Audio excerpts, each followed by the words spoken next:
గత కొన్నేళ్ల నుండి విక్టరీ వెంకటేష్ సోలో హీరో సినిమాల కంటే ఎక్కువగా మల్టీ స్టారర్ సినిమాలు చేస్తూ వస్తున్న సంగతి తెలిసిందే. సీతమ్మ వాకిట్లో సిరిమల్ల చెట్టు చిత్రం తర్వాత ఆయన సోలో హీరోగా చేసిన చిత్రాలను చేతివేళ్లతో లెక్క పెట్టొచ్చు.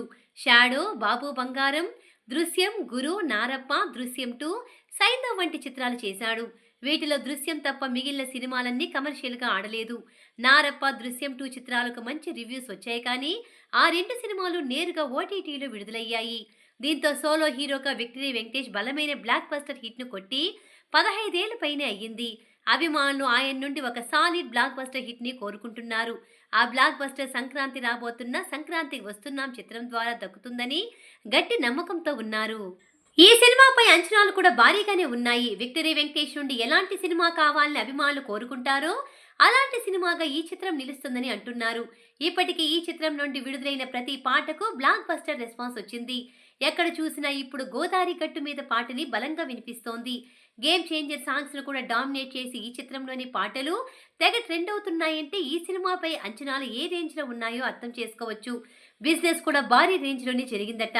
ఓవర్సీస్ లో ఈ సినిమా బ్రేక్ ఈవెన్ మార్క్ ను అందుకోవాలంటే దాదాపుగా $2 మిలియన్ పైగా వసూళ్లను రాబట్టాలి.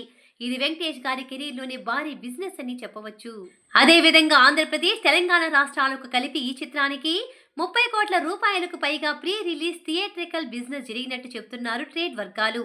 ఓవరాల్ గా ప్రపంచవ్యాప్తంగా ఈ సినిమా బ్రేక్ ఈవెన్ మార్కును అందుకోవాలంటే ఖచ్చితంగా 40 కోట్ల రూపాయలకు పైగా షేర్ వసూళ్ని రాబట్టాలని అంటున్నారు.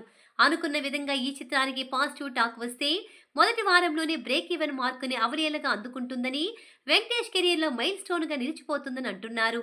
ఈ చిత్రానికి దిల్ రాజు నిర్మాతగా వ్యవహరించిన సంగతి తెలిసిందే. ఈయన తెరకెక్కించిన భారీ బడ్జెట్ పాన్ ఇండియన్ చిత్రం గేమ్ చేంజర్ కూడా ఇదే సీజన్ లో 3 రోజుల ముందుగా విడుదల కాబోతోంది. ఆ చిత్రానికి కూడా సెన్సార్ నుండి పాజిటివ్ రివ్యూస్ వచ్చాయి. ఈ రెండు సినిమాల నుండి దిల్ రాజుకి లాభాలు ఈసారి మామూలు రేంజ్ లో ఉండదని అంటున్నారు.